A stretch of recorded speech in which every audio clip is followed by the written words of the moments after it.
이번에는 ICT 트렌드를 소개해드리는 ICT 월드 시간입니다. IT 칼럼니스트 이효은 씨와 함께하겠습니다. 어서 오십시오. 안녕하세요. 네, 이번 주는 어떤 이야기를 해보죠? 지난주에 왜 혁신적인 제품들이 자꾸 실패할까 그런 이야기를 했었는데요. 예. 오늘은 그렇게 실패했던 제품들이 지금은 어떻게 됐을까 하는 이야기를 한번 해보려고 합니다.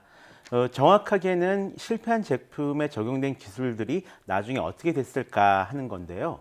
완전히 사라진 경우도 있지만 불사조처럼 나중에 다시 살아 돌아오는 경우도 꽤 많기 때문에 그렇습니다. 정말 불사조처럼 나중에 다시 살아오는 경우가 꽤 많다니 궁금한데요. 뭐 어떤 것들이 있습니까? 먼저 실패한 제품의 대명사인 이 세그웨이가 있습니다. 출시되기 전만 해도 사람들의 기대가 굉장했는데요.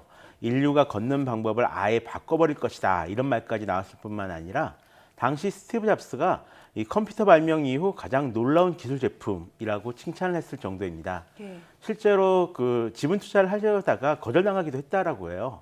게다가 그때가 딱 이 1999년에서 2000년쯤이었거든요. 한 세기가 변하고 있다는 기대감과 더불어서 정말 혁명적인 제품이 나올지도 모른다라고 생각을 했었는데요. 2001년 출시 이후에 완전히 망했죠. 예상 판매 대수는 한 달에 약 4만 대 정도였는데 실제 판매 대수는 6년간 3만 대에 그쳤습니다. 망한 이유야 여러 가지가 있겠지만 일단 가격이 1,000만 원 정도로 비싼 데다가 이걸 타고 다닐 수 있는 도시 인프라가 갖춰지지 않았습니다. 때 맞춰서 이 웰빙 열풍도 뜨고 있었는데요.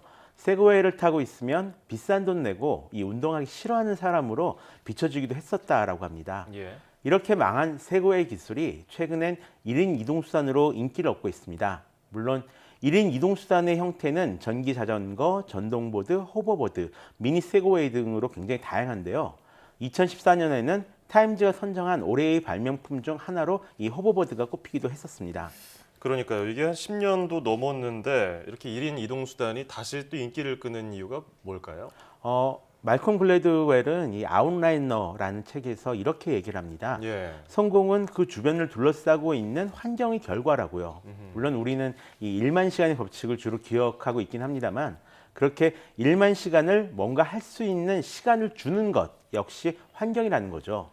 최근에는 이 부품값이 떨어져서 싼 값에 만들 수 있게 된 데가 이 1인 가구가 늘어나면서 퍼스널 모빌리티에 대한 수요가 굉장히 늘었고요. 또 이 대도시 생활자들이 비싼 개인용 자동차나 아니면 이 혼잡한 대중교통 수단을 벗어난 새로운 이동 수단을 찾고 있다는 점에서 기회가 좀 열리고 있다라고 보고 있습니다. 일종의 성공할 수 있는 환경이 좀 갖춰진 거죠. 하지만 아직 이 법제도나 도로 환경이 정비되지 않았고 그 지능형 교통 시스템이 아직 연구 중이기 때문에 이 확산에는 좀 시간이 걸릴 것이다라는 우려도 존재하긴 합니다. 그렇군요. 또 과거에 성공하지 못했지만 최근 대세로까지 떠오른 기술이 대표적에 있다면 어떤 것들을 꼽아볼 수 있을까요? 흔히 제품이 성공하려면 기술자적 사고방식을 벗어나서 어떤 소비자의 눈으로 봐라 이런 말들을 좀 많이 합니다. 예. 이런 말을 이제 돌려 생각해 보면 모든 일에는 때가 있다라는 말이 될 수가 있을 텐데요. 예를 들어서 지금 인기를 끌고 있는 가상현실 게임 기기들이 1990년도에도 있었습니다. 최근 여러 전시회에서 보실 수 있는 것 같은 헤드셋을 쓴 체감형 게임 놀이 기구들이 이미 1990년대에 발매됐던 건데요. 지금 보시는 것은 1991년 런던에서 촬영된 영상입니다. 이 게임의 그래픽은 좀 형편없지만 기계적인 동작만 놓고 본다면 지금보다 훨씬 더 나아 보일 정도인데요. 하지만 아시다시피 아무도 기억하지 못하는 제품들이 됐죠. 덕분에 2011년엔 이 미국 PC월드가 선정한 12개의 과대 선전된 기술혁명 중 하나로 꼽히기도 했었습니다. 하지만 최근엔 가장 각광받고 있는 미래 기술 중 하나가 바로 VR이죠. 예. 5년 만에 세상이 완전히 변한 건데요. 스마트폰 보급으로 인한 영향이 이런 변화까지 이끌어냈다라고 보고 있습니다.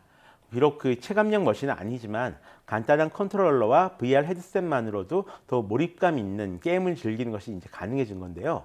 최근에는 비교적 저가인 PSVR의 판매가 시작됐기 때문에 또 이 제품이 판매하자마자 모두 매진될 정도로 좀 큰 인기를 얻고 있는데요. 앞으로 VR 시장이 얼마나 성장할지 기대가 좀 됩니다. 예. 때를 잘 타고 나야 되는 것 같아요. 기술도. 그렇죠. 이게 아무리 좋은 기술이라고 해도 환경이 안 갖춰주고 사람들이 별로 관심이 없으면은 이게 영 살아나기가 힘든데 예. 또 다른 제품도 뭐가 있을까요? 반전을 이룰 그런 성과를 거둔? 그 구글의 넥서스 Q라는 제품도 빼먹을 수가 없습니다. 예. 2012년에 구글에서 발표한 제품이었는데요. 검은색 공처럼 생긴 기계로 그 구글 설명에 따르면 세계 최초의 소셜 스트리밍 미디어 플레이어입니다. 이 말이 무슨 의미인지 모르시겠다면 그것이 바로 정답입니다. 이 기기는 인터넷과 연결해 구글 뮤직을 듣거나 유튜브 등을 TV에서 볼 수 있게 해주는데요. $299짜리 기기가 할 수 있는 것이 딱 그것뿐이었습니다. 예. 결국 CNN이 선정한 2012년 기술 부문 10대 실패작 중 하나로 이제 꼽혔는데요. 이 제품의 DNA는 나중에 두 개의 제품으로 이어지게 됩니다. 하나는 잘 아시는 대로 구글 크롬캐스트이고요. 다른 하나는 바로 최근에 발표된 구글 홈입니다. 구글 캐스트는 콘텐츠를 이 TV나 스피커로 전송하는 능력을 물려받았고요. 구글 홈은 이 전송받은 음악을 바로 들려줄 수 있는 그런 기능을 물려받았습니다. 실패는 했어도 예. 중요한 게 포기하지 않고 계속 연구를 한 건가 봐요. 그렇죠. 이 방향이 맞다고 생각하면 꾸준히 이 개선을 해 나가다 보면 언젠가는 성공할 때가 반드시 오거든요. 예를 들어서 애플이 예전에 발표했던 뉴턴 메시지 패드가 있습니다. 1993년에 발표된 세계 최초의 PDA이자 이 스마트폰의 전신이라고 볼 수 있는 그런 제품인데요. 상업적으로는 굉장히 많이 실패했습니다. 하지만 이 제품이 나중에 아이폰과 아이패드를 만드는 기반이 됩니다. 2006년 MS가 야심차게 추진했던 오리가미 프로젝트의 결과물 UMPC 역시 마찬가지인데요. 7인치 크기의 포터블 PC입니다. 저 작은 화면 안에 윈도우즈가 그대로 들어가 있어요. 컨셉은 좋았는데 성공하지는 못했습니다. 하지만 이때 등장한 컨셉은 지금 이제 윈도우 태블릿 PC로 옮겨져서 굉장히 많이 팔리고 있죠. 예. 어떻게 보면 MS 서피스의 전신이라고 봐도 좋은 제품들입니다. 사실 이 대부분의 기술 제품들이 이런 단계를 거치거든요.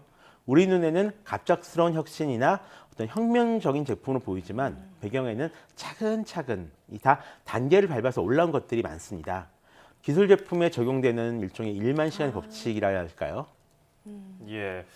예전에 그 카메라 필름 회사죠. 코닥이 예. 디지털 카메라를 제일 먼저 발명해 놓고는 그거를 이렇게 시도하지 않아가지고 망했죠. 판매하지 않아가지고 결국 회사가 휘청거렸는데 예. 실패하더라도 좀 도전하는 게 IT 업계의 또 발전에 도움이 되지 않을까 생각이 듭니다.